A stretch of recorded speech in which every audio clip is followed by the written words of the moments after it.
I'm Scott. And I'm Jen, and we welcome you to Stars Connect. And what are we talking about today, Jen? Did we just play Video. video games? Yes. Yes. Yes. And you and I got to play video games for the first time together last night? Yeah, that was really fun. I'm glad to be back into it since my Nintendo days. Yep, me too. You got me into it after a long cold spell, Yeah, so I'm so uh, sorry about that. yeah, I'm sorry too because I had so much fun last night, and Yeah, and we're welcoming a few guests today. I think we've got Tom, Mason, and Edward. talking about video games. Here we go. Everyone. Hello. Hi, guys. Hey. Could you introduce each of yourselves? Well, if you know Flutie, you likely know me. It's your boy Tom Ladka III. I edited videos for a good long while. Perhaps you'd even say one of the founding fathers of Spectrum of Sound, despite not being a part of Spectrum of Sound, but I did edit the videos, the original ones, so that's cool. And I'm a huge gamer. Looking forward to that state of play tonight. Awesome. So, I am Mason. Online, I often go by Sayla. So, for me, I'm very much a strategy gamer myself. I like playing a lot of board games, a lot of thinking games. I guess is the best way to put it. And I'm probably gonna be talking about that the most today. Awesome. Thank you. And I'm Edward, and I am a nerd who loves role playing games and shooters. Nice. Awesome. All right, so let's dive right in. Gaming is an escape for a lot of people, but it could mean even more for people on the autism spectrum. What does this mean to you? Mhm. So for me, it's very important. Me personally, I'm the type of guy who always needed an escape. Like, obviously, I talk about it all the time. I grew up in special needs schools, and they're not great. School in general, not really great, but there's a lot of stuff with that for me. But, in terms of like, you need an escape, video games is the best one I had. Even if it was just like back in the day, I'd sit in my room on my GameCube, play like Tekken Power Juju or like Melee or something. It's just a fun little thing because a lot of video games allow you to do stuff you just can't do in real life, and on the spectrum when you're just labeled disabled. This is how it is. Yeah. In a video game, you get special powers. You can do stuff you can't in real life, and that's why it was always so important to me. Among other things, it's an escape in a lot of ways. It's a very broad sort of thing, but that's my perspective on it, and I think it's very helpful again for people on the spectrum who just need to feel like they can be part of a different world for a bit. But yeah. Cool. I know for me personally, it it is a sense of escapism. I will say though, for certain games that I play personally, it's also for me creating a story. I am not as much as I love creating stories. However, I'm not really the best writer. I really don't like writing things down. I'm more of a visual Yeah. kind of person. I'm just a gifted writer, so So being able to kind of tell a story through a game mm, or through a board game, kind of uh, through the medium of that, to me, it helps me a lot, and I really enjoy that. That's why I like most of the games I like to play are story driven. Either it is a story that I love, or I'm making a story as I go. That's really cool. I like that. That's cool. all right, you're last up, Edward. Okay, so Go out with a it's bang. like I would play shooters with my friends during middle school and high school, and it was a good way to build connections and have some people to talk to after graduating. And sometimes you just get depressed because life happens, and then you turn to a role-playing games world to escape, like Mass Effect or Skyrim. Yeah. And that's part of the big appeal to me, is that a world feels alive and that the characters actually feel like people I could actually meet in person. Mm. I agree. What's your favorite shooter game? Okay. For It'll be interesting. for nostalgia reasons, I really love Halo, but for right now, I'm really into Insurgency Sandstorm. That's what me and my friends play. It's cool. That's I awesome. used to love Counter Strike growing up. And, Counter Strike, huh? yeah, I wouldn't touch that game with a 10-foot pole. I don't like games. I was back in the day of playing with 56K internet. So, Oh, so there wasn't much back Fair then. enough. No, so that's there wasn't much back then, but now it's Halo for me. And Mason, what strategy games do you like? for video games specifically. It would My two main ones are Stellaris and XCOM 2. Those are currently the ones that I love the most. That even like I take a break from games from time to time. Those are the ones I like to come back to. Stellaris is a 4X game, centered around space. Basically meaning you basically play as an empire, and you make your species, kind of set what your empire's like, and then you just spread among the stars and try to win. What's that called? I think I'd like to try that game. It's called Stellaris. Stellaris. Okay. Yes, I will say the only two things I would say about it is that, or just to give you a heads up if you're interested in trying to play it.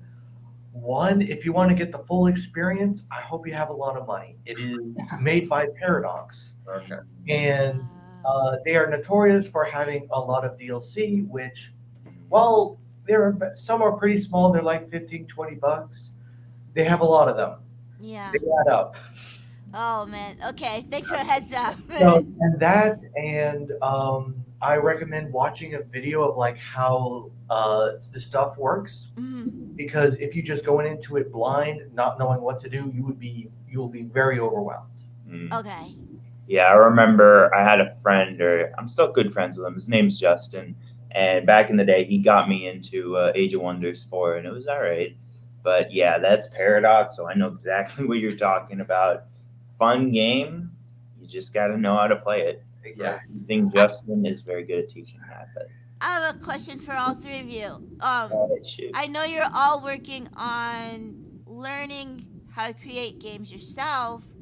How what would you do different than the current creators are doing now?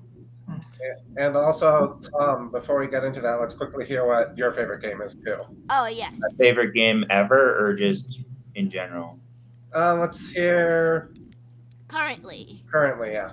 I mean, I guess it's interesting with currently, because for me personally, I've always said for like years and years, my favorite game was the original Little Big Planet. It's always been like, I grew up with that game. I used to play levels all the time. It was really cool, really funny. Sort of, devolved into like, some social media culture stuff a little bit, but it was like a lot better than Twitter, I'll say that much. But it was still a game I'd always come back to. However, it is a big thing that happened recently. I believe it was last month. They completely shut down the servers for all three games. So now all the games are completely offline. Yeah, I feel that. You just can't play Little Big Planet online anymore. And it's really too bad. But it's still a good game I have memories with. And it's like a game that sort of made me who I am, I would say. So that's why I still consider it generally my favorite game, though. In terms of like a game you can like quote unquote still play, I think for me it's probably Resident Evil 7. Resident Evil 7 is just my favorite Resident Evil, and as anyone from Flutie knows, I'm a huge Resident Evil guy. But I think with me, the thing that makes Resident Evil 7 work so well for me is one, it was my first Resident Evil game. And it kind of just throws you into, the house where you have to like the house with like the crazy like people in it. And basically like nothing from the start, and the game sort of like adds building blocks as you get through the story, and there's like more to it. Like the way the story is staged and structured is really interesting, but it's also the same thing with like the puzzles and like the levels, and like there's like so much to it. It's like literally everything I love about Resident Evil cranked up to 11. Like Village is like the direct sequel, and that one's also pretty good, but I'll always be more 7 personally. That's So that's awesome. yeah.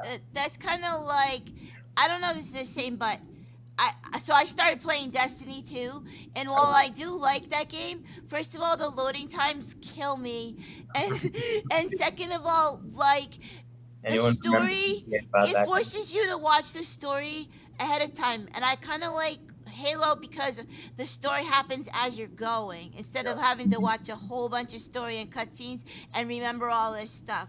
But that kind of leads to the question I asked, like, what would you do different about game, or do you have any game ideas? Not to give away like your game secrets, but Yes. I'd say I have a few. I usually think about it here and there. Sometimes I'll have cool ideas for games, and for me, I try to like have an idea and basically be like, how can I make that into a game? I've had a lot of ideas for games lately, and I think, you know, I feel like with a lot of different game developers, they all have different approaches.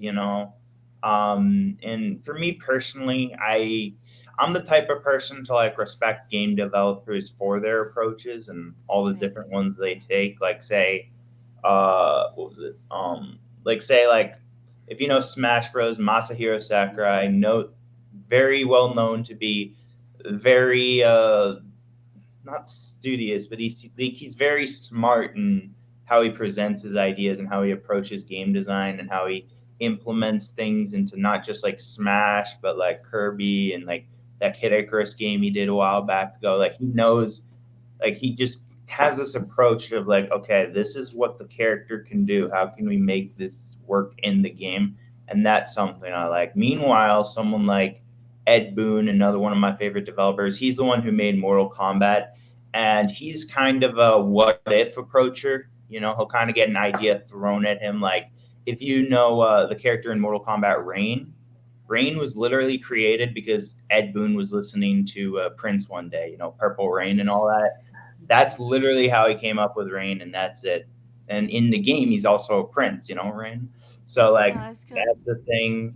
A lot of characters in the game are just dumb little like they're either just like that would be cool or like I think Ermac was originally a glitch in a game and then they added him to the game like officially. So there's like a lot of I like that approach. That's an approach I respect. Personally, when I make games or any creative idea, I'm the type of person to like start with a brush stroke, as it were, and basically be like, what if I added this and this and this until I have a full on painting that's like really cool and interesting. Go with my heart, not like my mind, my gut, any of that. Just what feels right. That's cool. Mason, how about you? I think Tom mentioned you do tabletop games as well, but I might be wrong. No, that is right. Yes, I do. Yeah, I'd love to hear about that and what you're doing. I would too. So for tabletop, that stuff is definitely more interesting depending on how things work. I know for me, kind of the tabletop games I've been playing are very much RPG, but also war games, because both you can do really interesting stories with.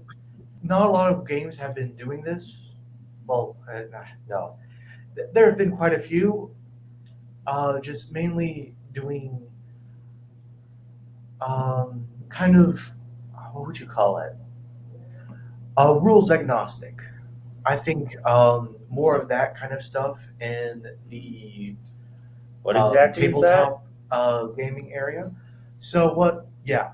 So, what rules agnostics means for specifically war games, it could all, but you could also apply it to like other things. It's basically a set of rules. It's a game that you don't need. You could use whatever pieces you want. Mm. Let's say, for example, like what I'm wearing right now, I have a lot of Warhammer miniatures. Mm. But let's say I want to play a game that can use my Warhammer miniatures and then some other miniatures from another line of games. Normally, you can't do that because they're from two different sets. They have their own different rules for what each model does. But for agnostic games, a very good one I would recommend is called Xenos Rampant. Basically, you get those models and then you build what the models do depending on how they look, or like, I want them to be like a sort of like scout kind of unit.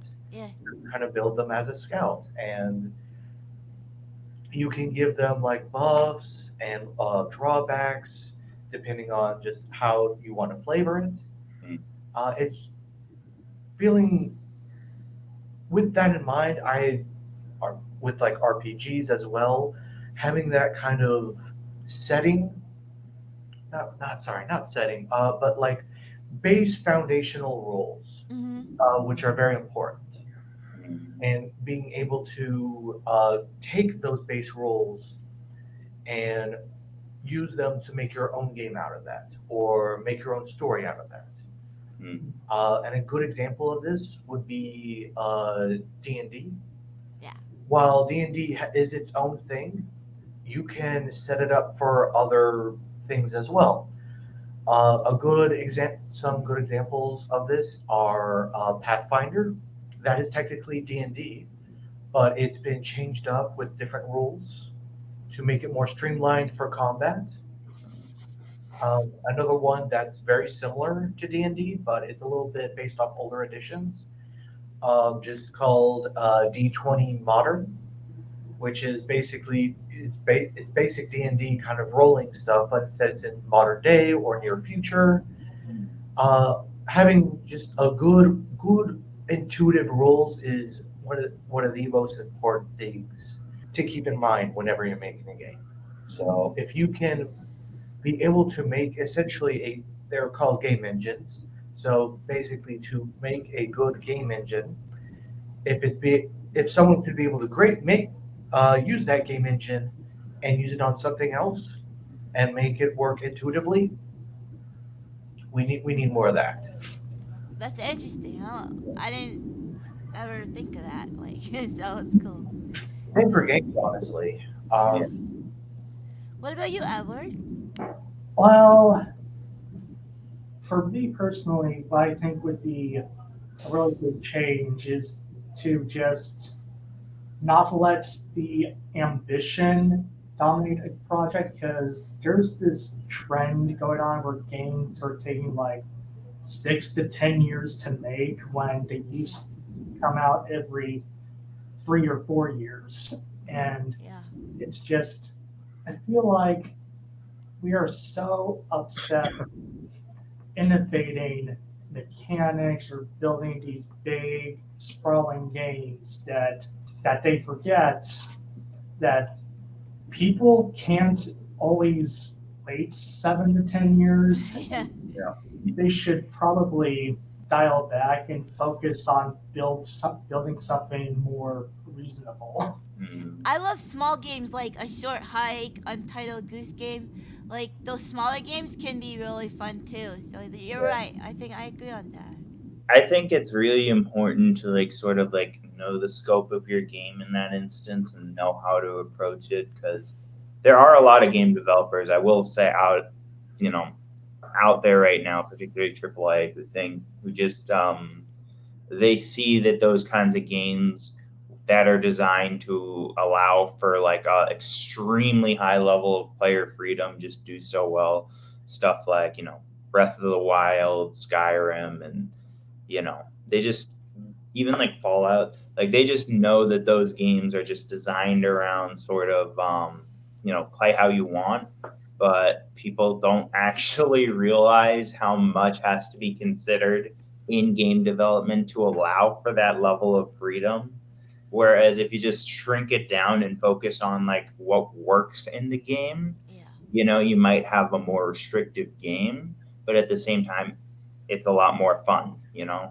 That's like, and again, like in an age where it feels like half the games, like more than half the games, like 70%, maybe even 80, are just like open world, kind of do what you want. It kind of needs that. I'm not gonna lie, because Yeah. like there's just they have a lot of different flavors of it. I guess you could call stuff like, or Elden Ring's definitely open world, but like Dark Souls a little, and then like there's stuff like Ghost of Tsushima and Horizon, and obviously a lot of Bethesda games are like that, and it's just It really, they really, need a focus. it really makes you miss the days of like Splinter Cell when Right. it was like really small maps, but they were so detailed, and there was multiple ways for you to get through it. But now it's just so big and broad and expansive that half these games feel empty. Hmm. Speaking of older games, what got you into gaming, and what was the first video game that really got you interested? Mm. I'll let you guys go first. I know mine, but I really want to hear you guys. Would you like to go? Okay, so my first ever game was Halo Combat Evolved. My older brother had an Xbox, and we would play through that campaign on split screen all the time. And I would have friends come over, and we would take turns playing through on split screen or just blowing each other up on Blood Gulch and Slayer. That was Lego Star Wars for me. It's not my first game, but it was just kind of that game where you could just go around and tell your story, just bring any character into free play, just have your fun with your friends. Like that was mine, or not my first game, but I'll get to that. We got one more, dude. Yeah, I would say, well, my first ever games that I kind of got into were the Lego Star Wars series. Okay. But what really made me like start enjoying this like strategy aspect and story building is Stellaris. Actually, funny enough, I managed to get it when I was like basically around 13, and yeah, I haven't dropped it ever since. So it's crazy. It shows how well it works. It also shows how old I am, Mason. Fair enough. But yeah. Anyways, I guess it's my turn. So, when I was a kid, I'll tell this story quick. When I was a kid, I always had a passion for video games. I remember going into like Toys R Us and stuff, or going to friends' houses, playing Melee. Billy Hatcher was one I was like really into before I got into gaming. It's like no one really remembers it, but it's like you roll around eggs until they're ready to hatch, and then you have like a buddy that can help you out, and it's a platformer. It's cool, but basically, I'd always see like Kirby 64 and just really cool games at like like friends' houses, Toys R Us, but most importantly, my grandmother's house. The whole thing with that was my grandmother. We called her Nana, but my grandmother, my Nana, I guess she was kind of the one who got me into video games, because when I was a kid, I'd go to her house in New York, and she had a PlayStation 1. I don't know if it was like someone else's and they gave it to her, or what the deal was, but I'd always play like Spyro the Dragon and like Crash Bandicoot and all those games, and she almost even gave it to me, but my grandfather, saw her walking down the stairs and was like, "Hey, Elaine," and then she dropped it and it didn't work anymore, so I didn't get that PlayStation, and I wasn't able to play it at her house. But that same Nana was the one who gave me my first Game Boy Advance with a copy of Super Mario Bros. Advance 2, I believe. It was like a Game Boy Advance remake of the Super Mario Bros. 2 that was actually not Super Mario Bros. 2. It was just like a Japanese game that they made it Mario in America. Doki Doki Panic. That's the one. But like, yeah, that was like on the Game Boy. But usually when I talk about like my first ever like game, I talk about my first ever console game I owned, and that was on GameCube. I owned Super Smash Bros. Melee, and that's a game that means a lot to me. It Yeah, is a it's a very good good game. game to this day. I remember the first time, I had my dad play with me, and I was playing. I was just having fun, and Dad picked Captain Falcon once, who isn't even all that like he's popular competitively to this day, but like he's not Marth, he's not Fox, but he just like walks up with like Falcon punches in the side B where he just uppercuts you from across the screen. He took that game so easily. He won against us. We're like, Dad, how'd you do that? He's like, I don't know. I was just like Captain Falcon. And it was so cool. And just a lot of memories with my GameCube and stuff like that. I did end up getting that Billy Hatcher game. And there were a lot of good GameCube games that were really popular that I was a big fan of. I already mentioned like Tack and Power Juju. They really got to do something more with that because it'd be really cool. I know they're like doing a lot of stuff with like SpongeBob, and they're doing the new Epic Mickey. Like, I guess it's just not popular enough, but at least not today. But those games were like really popular back in the day. Stuff like Kirby Air Ride, even I play all the time with my brothers, and just a lot of really fun games on the GameCube. And generally, that was like my first like true experience with video games was the GameCube. Like I had a Game Boy and it was cool, but a Game Boy Advance, there's really good games on there, but GameCube is when things started going into motion for me. I love GameCube. That was one of my first systems, and I agree. Yeah, Jennifer, what was your first game or system, like you said? Well, my friend had an old Nintendo, the first Nintendo, and I think that got me into games a lot. And I was like obsessively playing to try to beat the first Super Mario. And I got up to the last level of the first Zelda, like the original Zelda, and I couldn't beat the boss, and I just quit. And I actually bought an emulator so that I can play that game and finish it because I feel like I need to finish that game. So that was for me. How about you, Scott? The original system I had was the first NES, and I think we have it in storage somewhere. But I think for me, when I first really started getting into gaming was Nintendo 64, and Mario Kart stood out to me, Zelda Ocarina of Time, and even GoldenEye. Like those were the three games that really got me interested because I believe like GoldenEye was one of the four. That's when I think Nintendo 64 was when 4-player split screen was introduced. I could be wrong, but yeah, that I think was. that's just when it got like really social for me and made me have like slumber parties and just play video games early into the morning and stuff.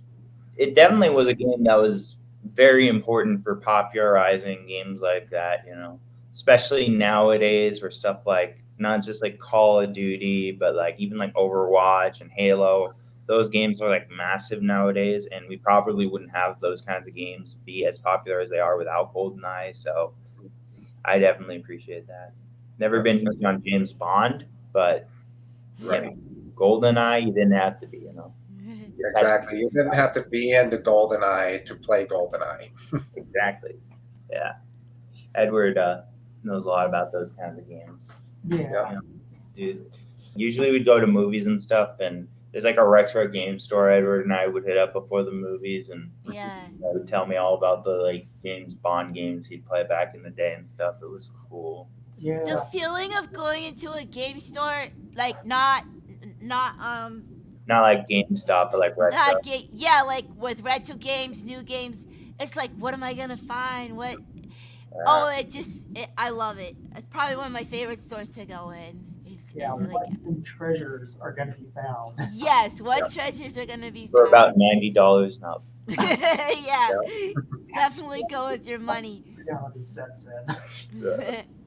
It makes me mad that I would sell my old systems. I will never sell my old systems anymore. Dude, Oh you have no. no idea how hard that was for me. I had a Yeah. GameCube. It was How much- orange. What was that? I had an orange GameCube. Yeah, Oh, the that's rarest the one. rare one. Orange spice. You sold that? I sold it for Yeah. like a little bit of money. My mom held on to every system we ever owned. Dude, I That's remember I had to awesome. sell my PlayStation back in the day, my PlayStation 4. Yeah. Like, I had to sell my PlayStation 4 because basically what happened was I think it was like right around the time when I got my PlayStation 5. And I'm like, you know what? My PlayStation 5 can do basically anything a PlayStation 4 can, so I'm going to sell it. And I did. I sold it to some random guy on Facebook Marketplace, like Facebook Marketplace. And dude really wanted to negotiate the price. We meet him at like a random like CVS in Massachusetts back in the day. He's like, yo, can I check your game real quick? Can I check your system? I'm like, yeah. And I show him like my PlayStation 5, PlayStation 4 Pro, like the Pro model. And I was offering all 4 of my DualShock 4s with it. And, you know, one of them was even the golden one. And he takes a look at it. He's like holding it. He's like, hey, man, I wasn't expecting wear and tear, so I'll bump it down an extra like $50. I'm like, you know what? I want money, so I just. But the thing is that later on I realized, you know, stuff like PlayStation 4s are actually smaller than PlayStation 5, so portability is a big factor. A lot of fighting games are on PS4 still. A lot of people still play them on there. Yeah. A lot of games that like if I need a spare PlayStation and I don't want to bring my PlayStation 5 back and forth, I could have used that thing, but you know, I guess I needed $200 at the time. Yep. Yeah, I know. And then you think about like how fast you blew the money, and you're like, oh. It's not even the first time that's happened too. It's so annoying, you know. Mhm. There's even this one thing that I had like a while ago, like for a while. Like for me, I guess it's like almost like an inverse kind of case because when I was a kid, I had, and to this day, I still have it. I still have it at my house, even down here in Florida. But basically, I have a PS3 copy of Spider-Man Shattered Dimensions, a notoriously rare game. And it's also a good game. Pretty sure the disc works just perfectly fine. Never beat it, but great game. But the reason I held on to that game was because after a while, I found out just how rare that game was. Yeah. And that game would go for like $500 or so on eBay. So like literally when I was growing up, I'd literally keep that game because I had no reason to sell it. I'm like, yo, guys, check out this really cool rare game I got. They're like, that's cool. And then when I finally move out from my parents' house, I'm like, you know what? I gotta sell some of my games. I'm gonna see how much this Spider-Man game is, you know. But nowadays they lost 1-0. So now instead of $500, it's like $50 on eBay, which is nothing.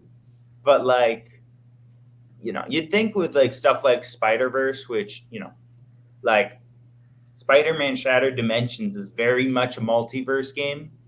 Like you play as different Spider-Men. You play as like Amazing Spider-Man, Ultimate Spider-Man, Spider-Man 2099, and Spider-Man Noir.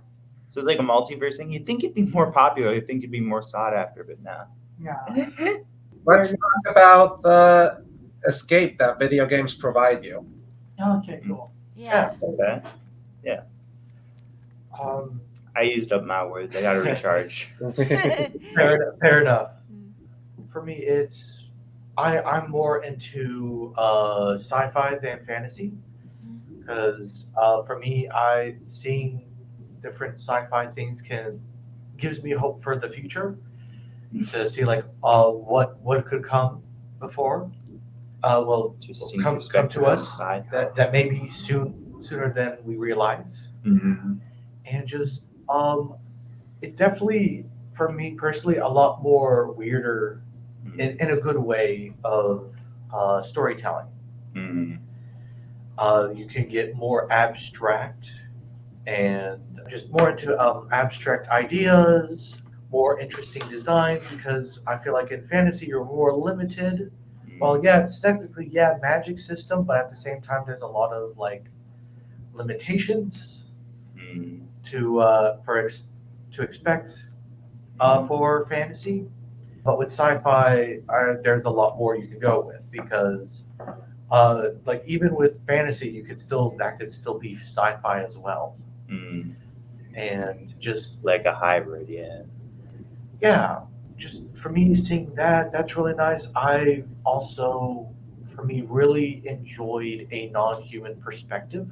Mm, Mhm.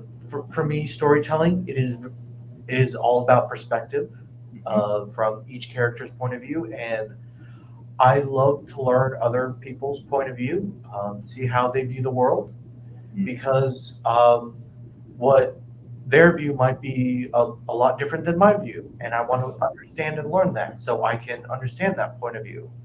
To me, that is kind of the facet of life mm, is Yeah, from other people's perspectives and kind of learning from them. mm. And I feel like stories really help with that. that's really poignant. I like that. That's a Me good too. message, Mason. Yeah. So you were Ilri. gonna say, Edward? Yeah, it's like really there are games like The Witcher 3 that can deliver some very tough dilemmas that kind of makes it feel like your choice has more importance to it. Or it's like, and that's an aspect of gaming that I really enjoy. Mm, Like feeling have your actions actually do have consequences. Yes. mm, And that sometimes you're stuck in a lose lose situation and you've got to make the best of it. Mhm. mm. I definitely respect and appreciate, being willing to take that risk and get that low. You know, it's it can be a crushing feeling. When I was a kid, I tried Pikmin 2, lost all my Pikmin like multiple times, and I'm like, oh, I'm gonna start from the beginning, even though I technically didn't have to. Yeah. But yeah, I guess to go back to sort of what I was saying, my thoughts on like the whole escapism aspect of video games. For me, it is a lot of I don't want to say I'm not good at a lot of things that like life throws at me and stuff like that. I can do a lot of it, but I am aware of like my own personal limitations and they can make life in general very difficult for me. Yep. But the thing about video games is again a lot of them have like these different like the characters you have like different abilities. There are a lot of games that are like platformers where you can just jump real high or not even take fall damage and just fly around even some of them. And there's even like with fighting games, with Ryu can just throw a Hadouken and do a lot of cool stuff even if you want to get into like I don't know, like T Hawk with the Mexican typhoon, where he just picks you up by the head and just spins you around. Most people can't actually do that in real life, and if they did, the T Hawk's victim in that case, I guess, would be killed. And Yeah. again, that's like something I think for me, being able to do things that you can't do in a real game or in real life, I should say, like, I don't know, like Kingdom Hearts, for example, like when you start Kingdom Hearts, you can jump, you can like attack, and you can do some stuff. But usually by the end of those games, you straight up have the ability to fly. You have really powerful magic, really powerful new forms you can go into with like the keyblades and all that with like it was different from 2 to 3 and but it was still like really cool and like as you play the game more you're just so powerful by the end of it and like there's other games where you're just like really powerful from the start. Like I'm a huge Bayonetta fan, for example, because I really like how the character just playing her who's just like she's just kind of like she's just like a really powerful character, and the fact that she's technically just more powerful than like most people around her, and she's well aware of that and she just kind of owns it, like her the confidence and like honestly that's a big thing, but like it's also like Bayonetta can do a lot of stuff that most people can't. Same with there's like a lot of stuff that no one can do. Same with Dante, who's like a similar kind of character, you know. But I'd also like to add that well, especially for kind of for escapism, RPGs mostly, but for any game that you're not playing yourself, being able to be someone else for a change, Yeah. and kind of escape from your own like your own responsibilities, your own things. You're now no, you're not you anymore. You're going to be someone else, and you get to take on these other just or go on a fantastic adventure and get to explore and not have to worry about the things of now. Obviously, it is very important to, especially with games, to moderate. Um, as escapism is good, but obviously too much of it is a bad thing. Yeah. But the understanding of not only just being able to escape from your own situation, but escape from yourself to kind of view from another person's perspective is very refreshing. Love it. How Yeah. about you, Edward? Do you find games as like an escape? Yes. Yes, I do. Okay. Yeah, I agree. My favorite super move is the melee punch in Halo, cause I always run out of ammo and I just melee, and I just feel like the strongest person ever. So That's the thing. yeah. I always just thought like you It's- just hit them with the there's butt a- of the gun. There's a Well, mechanic. yeah, it's like it's the front of the gun, but like your elbow, and I don't know. There's a mechanic in Halo Infinite when you're sprinting in front of someone and you hit the melee button, your armor boosts the speed of your character, so it acts like a super punch. That's cool. I'm pretty sure in the earlier Halos, due to in-lore reasons of like, I'm not 100% sure, but like you could one tap people with like hitting someone in a Spartan suit. I know there was like if you get hit in the back, it's an instant kill. Yeah, it was something about like the motors or something, like breaking the spine basically. That's not an effective way to build battle armor. No. Spartan. If that's the Achilles heel of the back, that's a pretty vulnerable area. I'm not gonna lie, you know, especially in terms of lore. But it's a video game. It's fun. Exactly. Makes sense, you know. That's the thing. Is that for me, another reason like escape's so important is that video games do have different rules than the real world. You know, like for instance, a basic one. In the real world, you got to make sure you have enough food because if you don't, you die. But most video games is either, you know, it kind of goes one of three ways.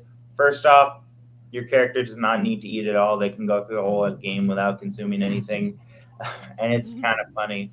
Second is, you know, the basic cliche of, you know, eat food and you gain health. Sometimes it's like a buff or something like that. Yeah.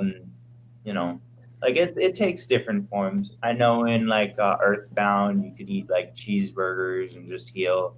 In Kingdom Hearts 3, you could have Remy chef you up a meal. Oh, sorry, Little Chef you up a meal. And, you know, that would give you like power boosts or something. I think the same thing with Resident Evil Village. But then the third thing is literally like usually in survival games, you'll have like a hunger meter that you got to deal with.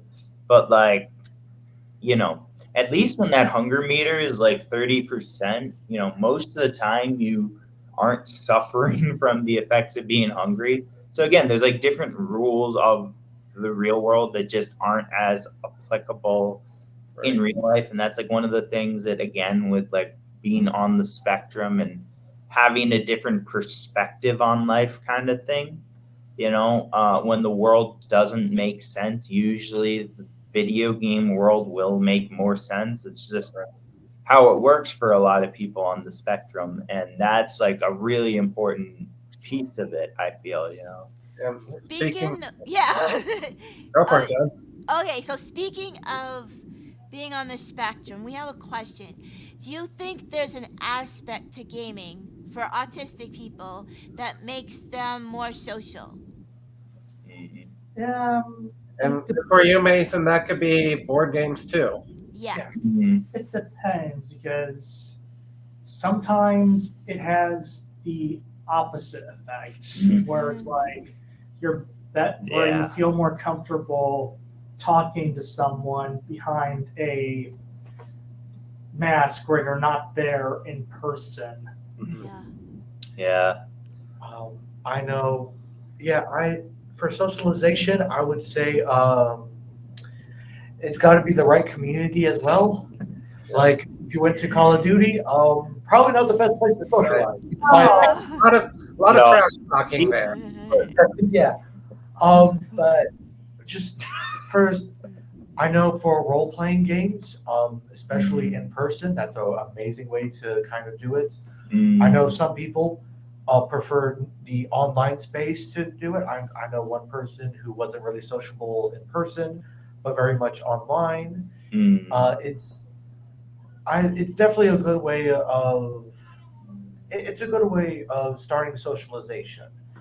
You don't have all these expectations foisted upon you, especially if you're in person. Um, Not that it is still important to kind of be yourself, but at the same time, being on the online space, especially if you're worried about the way you look, you don't really have to worry about that. You can present yourself in the way you want to present you, and I find that very helpful. Yeah.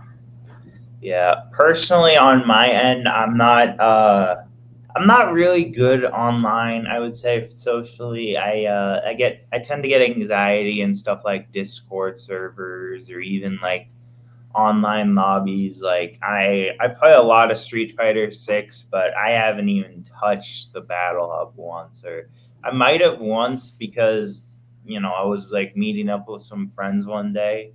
But just for clarification, the Battle Hub is like a mode in Street Fighter 6. There's like the World Tour mode, the Battle Hub, and then the Fighting Ground. Battle Hub is the mode that Capcom really pushes because it's like built around it's basically a virtual arcade. You play as your avatar. You can go to cabinets. You can like fight other people, and there's stuff to do there. You can fight as your avatar. You can unlock new cosmetic stuff like that. But I don't really do that too often.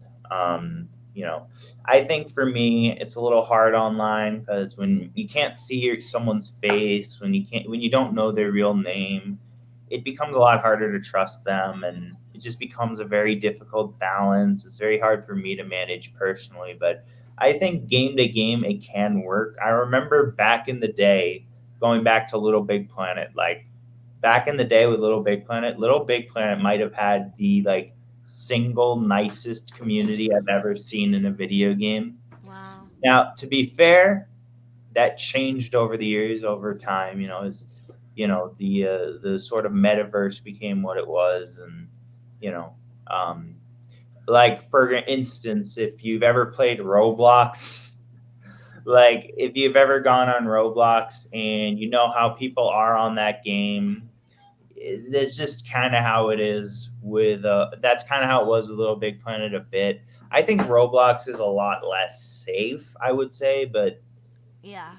it's just, again, like back in the day, people were so nice on Little Big Planet. I just have a bunch of random friends on PlayStation that I made because I was playing Little Big Planet with them once. That's me with Minecraft. Yeah, see, that's another one that's like kind of the same type of deal. Like, Minecraft's nice usually. Yeah. I know it's got a really big modding scene, and there's a lot of different ways to enjoy Minecraft. But yeah, it's kind of like that. Now, I'm gonna adjust this next question a little bit. Has being in the school that you're at brought a sense of community to you? Absolutely. Very much so, yeah. Yes, yes, absolutely. Yeah. Yeah, that's cool. I know Tom was telling me a bit about what you all do in your classes and everything. I don't know, it just sounds like a cool place. It is. Well, for me, I wanted to. Normally, you have to get in this day and age, you have to kind of get it like a degree or something. view of Right. experience. And I really couldn't do college mainly because of you have to do math, you have to do all this stuff. I suck at math.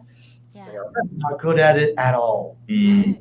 And Same here. I would have stressed beyond belief just over that.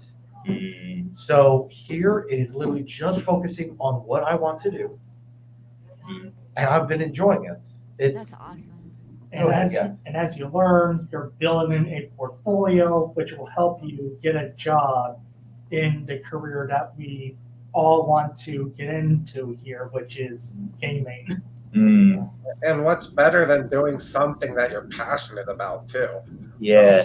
Right. Especially with the right group of people. Like I've actually been planning some projects with my friends here and there. You know, we have like different things that we work on. You know, like I have a bunch of different people that like I'm planning on starting a YouTube channel, or I started my YouTube channel. I just haven't really made videos on it yet. Yeah. But it's nice to have something like that and then have a bunch of friends to like make content with, or like film with, or like even write with, you know. I know my boy Alejandro out there for like 2 terms straight we were working on writing this show that I was going to make for the YouTube channel. We kind of put it on pause for a bit because I needed to focus on sort of more so pushing, you know, just regular content for a bit, getting a feel for what I want to do. But I know, you know, especially making those connections and the process of filmmaking has always been very fun for me. I'm not like a filmmaker or movie guy. I'm a lot more games, but I do like telling stories, you know. I'm very much known for my writing. It just kind of is something that came naturally to me. I'm not even sure why. It's not even something I practiced a ton in school, but you know, it's a good outlet because, dude, if I had a pen for every time my family told me you should get into writing, you know, Yeah. I could probably actually buy that PSVR I've been wanting. Maybe even 2. I was gonna say I make a PS5 with all that. Exactly, yeah. So, like, literally, it's just, you know, and having those connections to basically be like, yo, this is cool. I want to help you out with it. That's something I really like about this program. And that's something that's really helpful. And there's also the context of, you know, work readiness and, you know, sort of like developing those skills while working on stuff you're passionate about. That's why it's so important to me personally. But yeah, it's a lot of different things. But I'd still love to make games. Don't get me wrong. But yeah. This has been an amazing podcast, and we really appreciate having you all on this. Like, this was amazing. I enjoyed meeting you all too, hearing your perspectives. I appreciate you all inviting me on. Thank It was you really so fun much. talking about this stuff. All right. That was Thanks, awesome. everyone. Thank you very much. everyone. Thanks. Thank you, Amanda. Thank you, Amanda. Thank you. Bye. Bye. Bye. Bye.